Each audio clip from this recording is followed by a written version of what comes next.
behalf of the family, wanted to welcome you. We had some come down from LA. We have Brad and David and Ellen came from LA.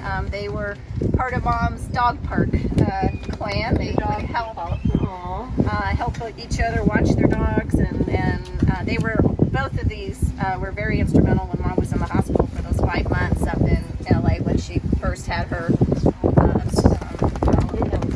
Yeah, she was a mess. So these guys go way back. Just to give a little bit of who's here. My friend Lisa, I've known since high school. Hi, Lisa. Yeah, so she's one of my oldest friends. June lived with at Pacific Regent, where Mom lived. Has been a very, very, very dear friend. You know the family here, and Nicole and Doug, of course. And then two of Mom's amazing caregivers, Eleanor and Carmen, are here. Yay. And Mark Benny, we call Uncle Mark. He's our Canadian adopted brother. So, and Judy and Steve and Gail are the Hutton side. Gail is my mother-in-law, and these are my brother and sister-in-law. So that's everybody. Here comes. I heard your voice in the wind today, and I turned to see your face. The warmth of the wind caressed me as I stood silently in place. I felt your touch in the sun today as its warmth filled the sky. I closed my eyes for your embrace, and my spirit soared high. I saw your eyes in the window pane, and I watched the falling rain. It seemed as each raindrop fell, it quietly said your name. I held you close in my heart today. It made me feel complete. You may have died, but you are not gone. You'll always be a part of me. As long as the sun shines, the wind blows, the rain falls, you will live on inside of me forever. For that is all my heart knows. In the blowing of the wind and in the chill of winter, we remember them. In the opening of the buds and in the rebirth of spring, Remember them. In the blueness of the sky and the warmth of the sun. We remember them. And the rustling of the leaves and the beauty of the autumn. We Remember them. In the beginning of the year and when it ends. We remember them. when we are weary and in need of strength, We remember them. when we are lost and sick at heart, We remember them. So long as we live, she too will live. For she's now a part of us.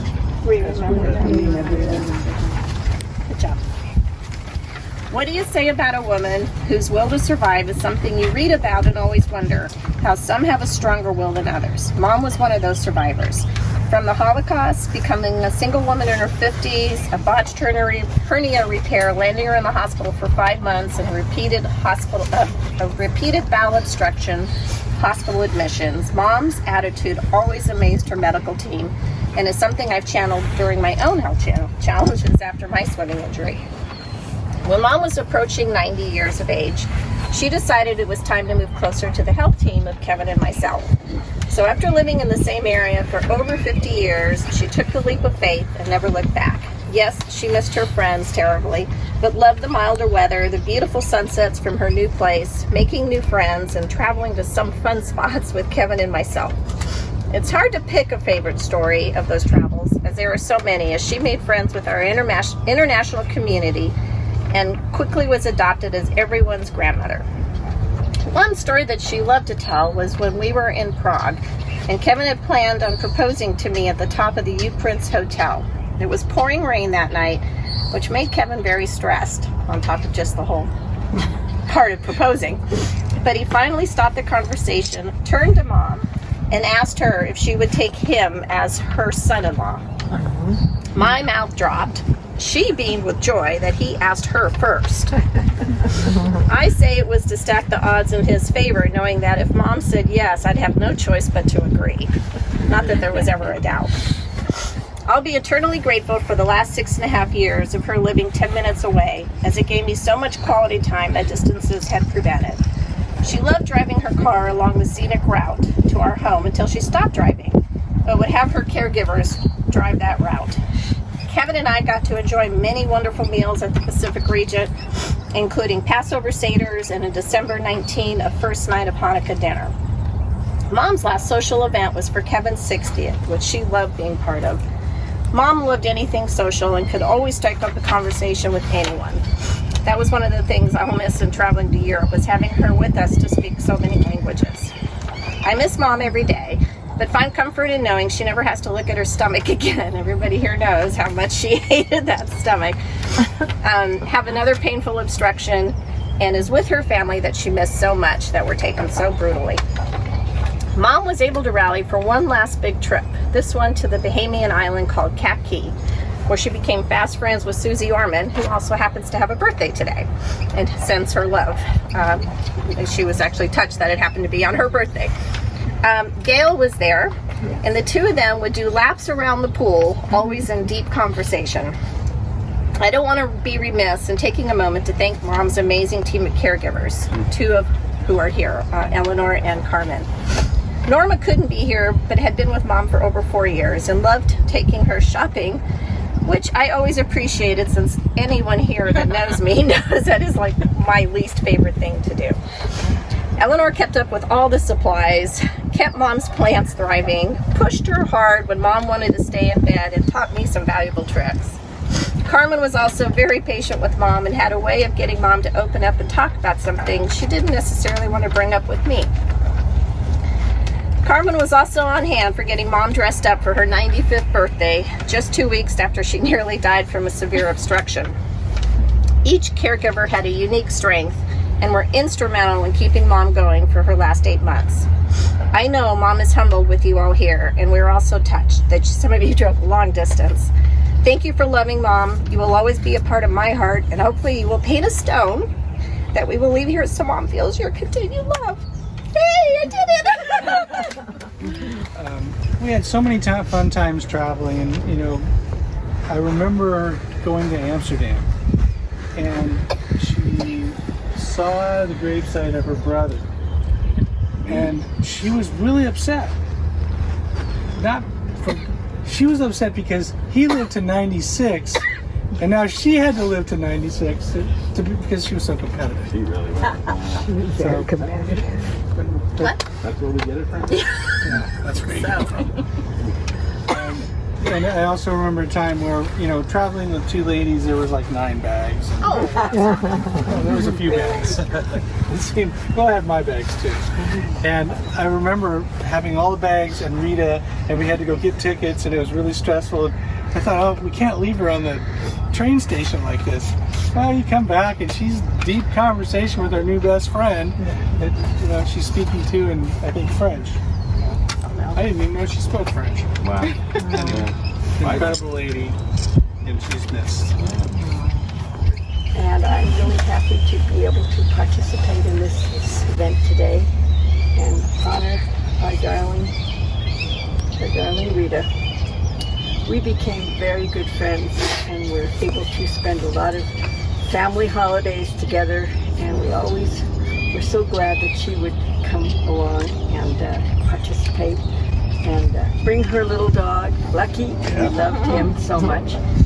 And every time I'd come down, I'd hear, well, Rita has invited you to come over to her beautiful dining area, and we'll all have a great dinner. And what a sumptuous feast we would have at her living area. That was just a wonderful place for her to spend her last years, and I think she was very, very happy there, which made us all very happy.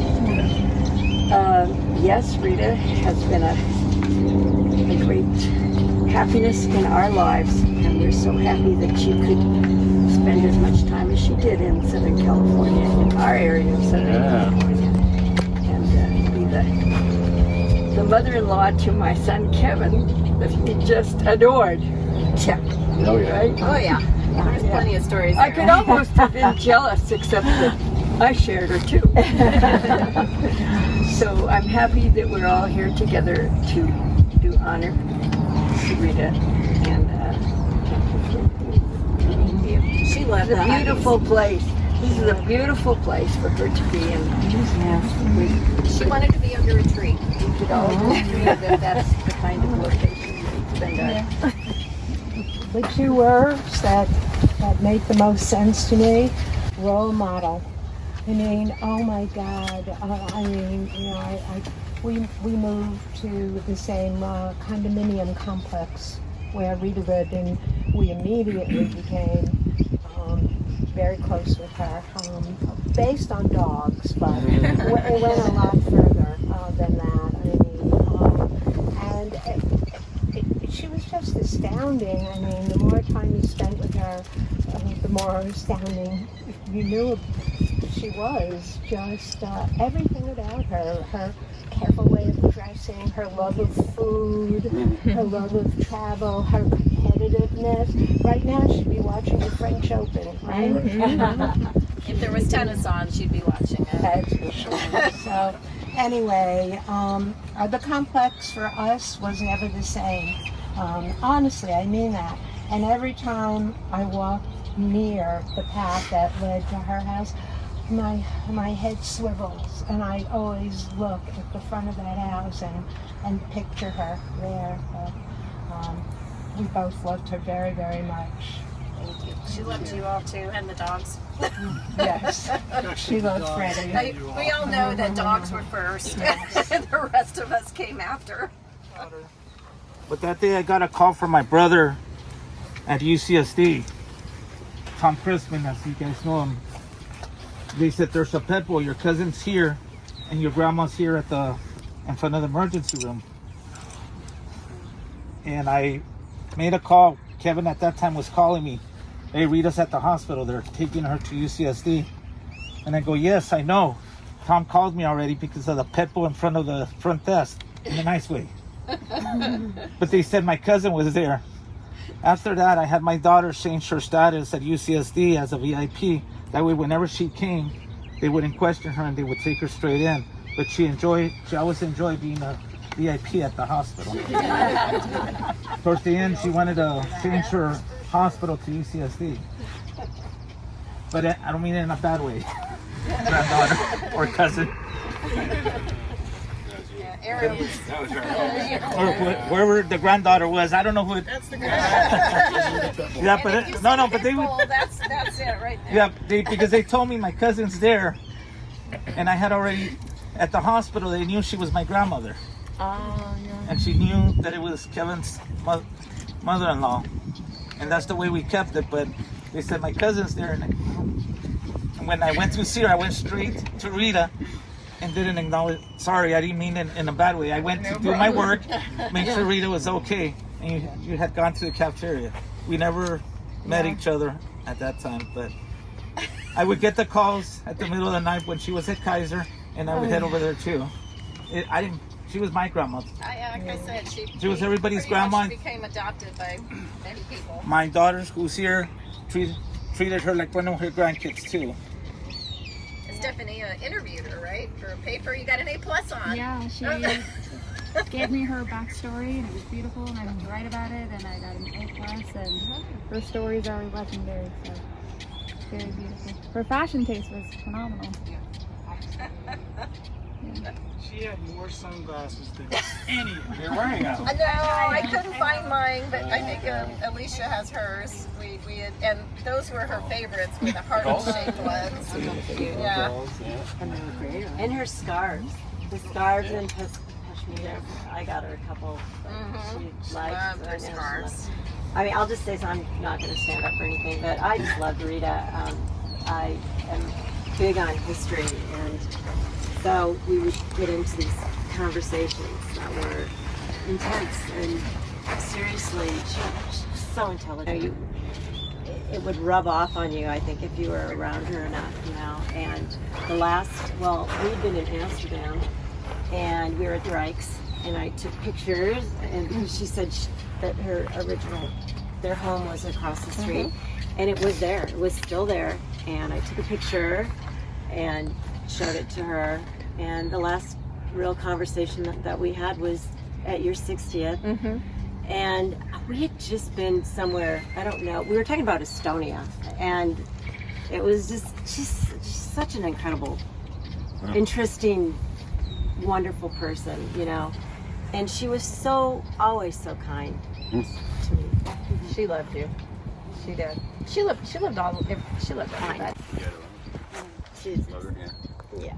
So Kim is next week, and she just needed to really keep herself obviously isolated. But she shared the story at, again, Kevin's 60th birthday.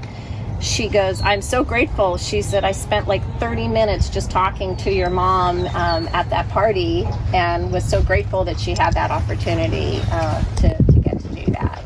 So Kim was sorry she couldn't make it. Yeah? Okay. But you reminded me of a story with my mom, because I don't know why, but there was one time I was on hospital duty, and she was in she was where the really ICU. She was in the ICU, which is not a friendly type of place. And I was there by myself, and anybody that knows me knows I don't like hospitals.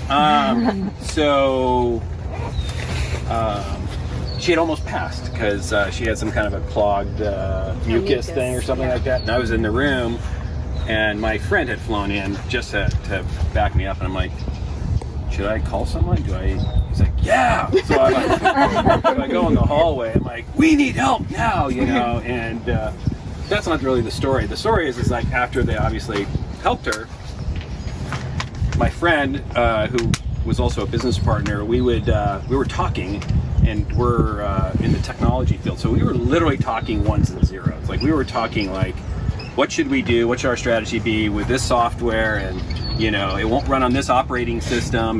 But this is the thing. For some reason, and my mom's out, right? For some reason, I look over at my mom and go, Mom, what do you think?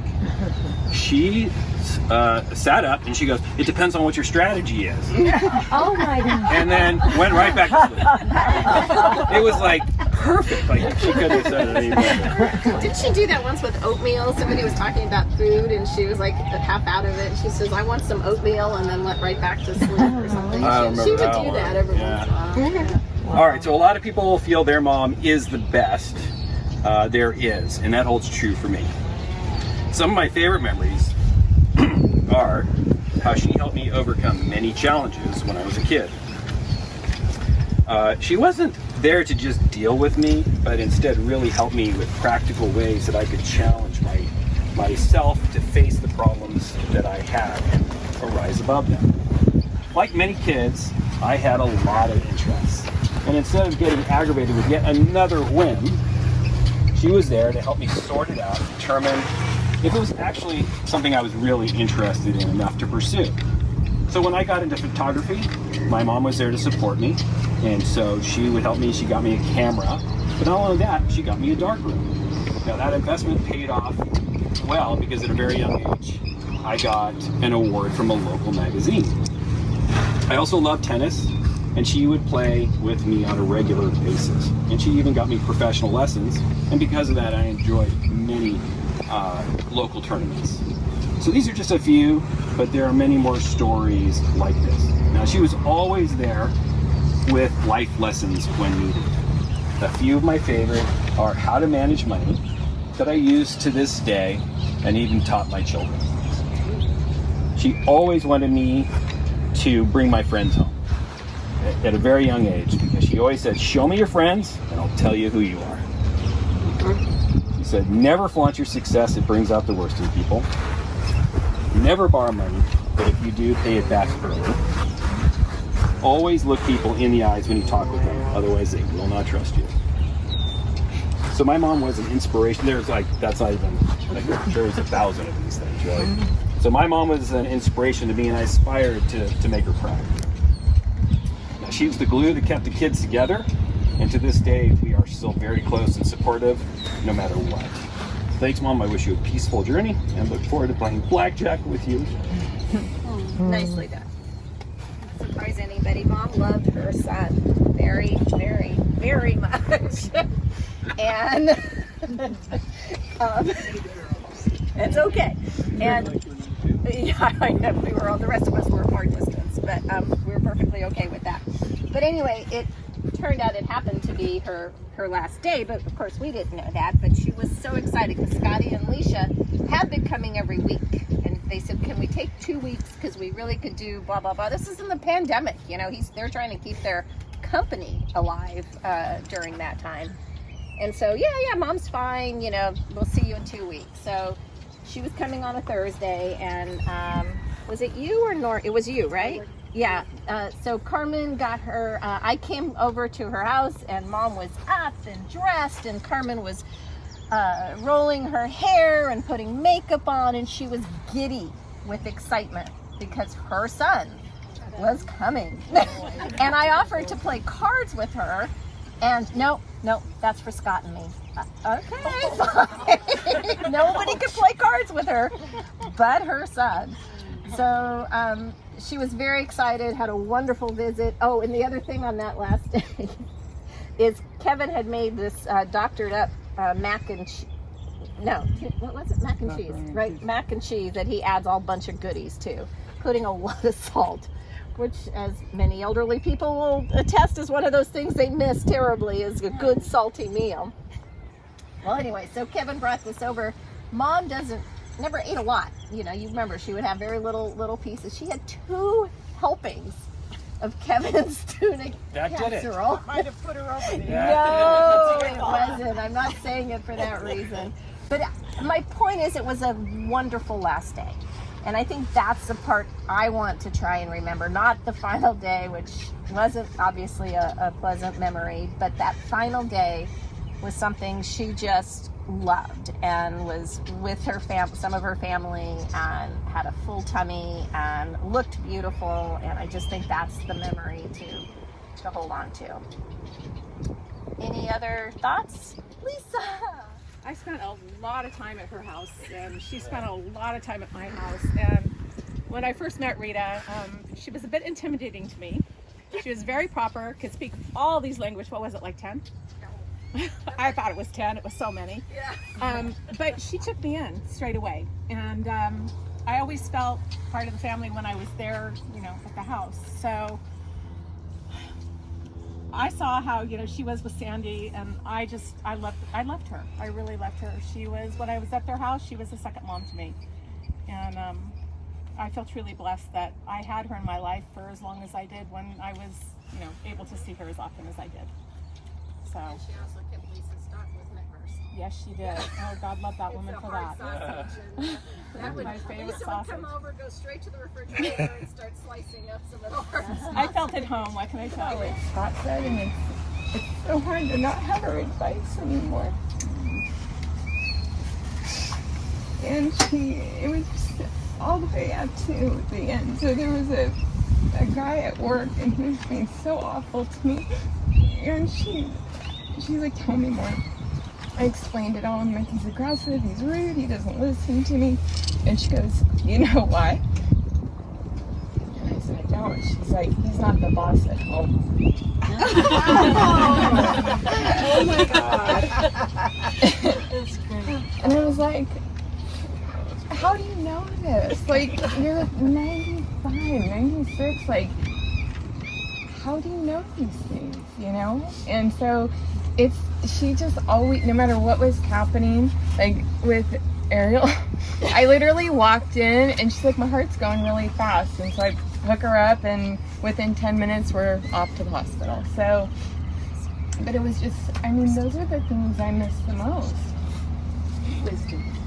The wisdom. It's like, how do you figure that out? He's not the boss at home. I'm like, he's totally not the boss at home. You know, as a woman going through school and going through corporate America, she's like, this is what's happening. I'm like, how do you, like, she wasn't educated, she didn't work in corporate America, but she understood human nature, and that was what was so interesting. She wanted to know all the technology, and Scott can attest to this, like, what's the cloud?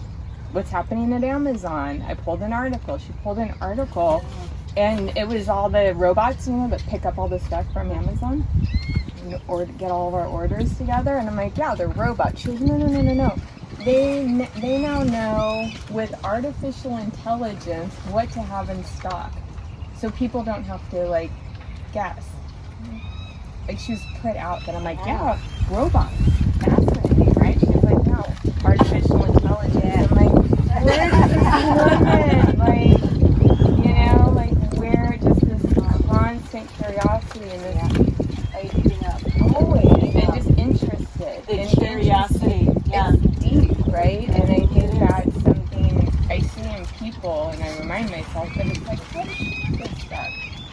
And she's like, you need to like keep your house because you need to be diversified. Like, where does this come from? Well, she read the LA Times every day till her eyes prevented her from that. She read the Dutch newspaper, the Telegraph on her iPad every day. She was the most techie. She was so Figured it all. Even when she joined Facebook. She would be on Facebook. Yeah. And, She was on Facebook. She was on Facebook. She defined the word FOMO. Yes. You're missing out. I mean, like AOL, she was like my first instant message. Like, not from when am I like on AOL. She was like first FaceTime. She FaceTimed me, and I'm going, Mom. Hi. Like all the bubbles. You know, remember the bubbles? And it's like, hi. I'm like, how did you find me? Like, it's not even. I don't know. So I just wanted to share that curiosity, and that's gonna be hard. I don't know why, but in the last few days I've had a really hard time remembering stories. Like a year ago I felt like I had them all.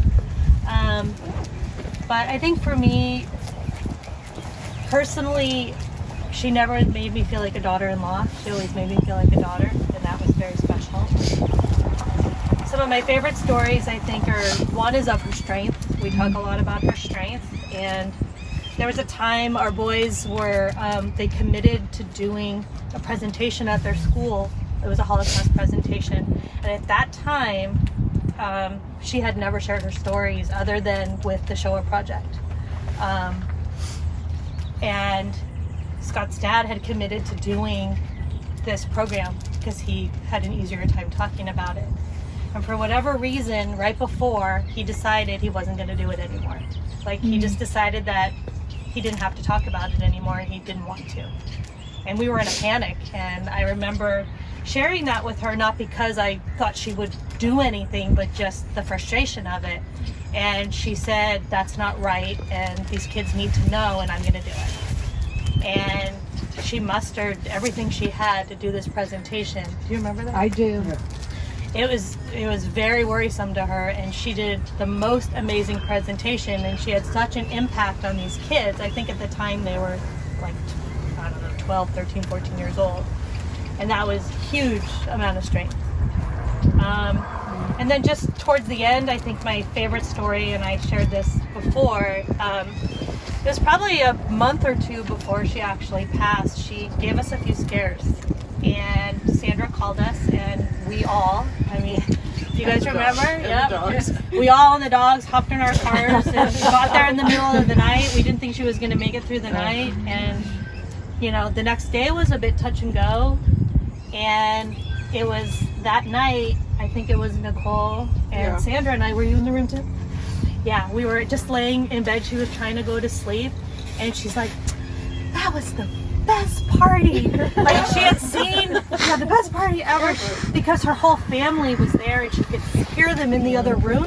She thought it was a celebration for her. Wow. And it was warm and it was nice and it took all the stress off of what was going on. And we knew that even though it was a horrible couple of days, she found some joy in it. So I think that's my last favorite story. I think that's a great one. I She love loved that. when her family gathered. Even if it was where a few times I had to raise the flag thinking that she may not make it. She just kept rallying over and over and over again. Her watching tennis. She loves her shows. Anything from tennis to the barefoot contestant, all these other shows. Judge Judy. And this is right when Time Warner, you know, everyone had their set, I forget what you call it, but Time Warner, yeah, their separate DVRs, and Time Warner started including that. So she called me, or she asked me to help her figure out how to use it. And I'm like, sure. And I go over there. The thing's loaded with shows. I'm like, you want me to race this? Nope. You want me to race this? Nope. You want me to race this? Nope. And the thing's just loaded. And what I figured out was she was tired of running to the thing to press record for the exact time that the show was coming on. So she just left it running? Yeah, so, well, no, like if she knew a show was coming on, she'd run to the TV and press record instead. To show her how to schedule it ahead of time. It was pretty funny because that thing was loaded. Nope, racist? Nope, nope. Pretty funny. She loved his boys. They had This is Inga Farkas, and she sent a note. Dear Sandra and Kevin, what a sad confirmation to a fact I felt for a while. It was a fantastic friendship. It's a hard handwriting for me to read. We had since we met in Burbank. We have been in touch always after that. And I am with her in touch mentally. She always visited when she could. She never will be gone for me. Much love for both of you. So that was from Inga. Really quick. And from Bailey. It was just a sympathy card. Rita was a lovely friend to me, and I miss her thoughts and tennis games too. I don't know much more than just a... It's called the Mourner's Cottage, and it's a prayer that's recited in memory of a departed one. And inside your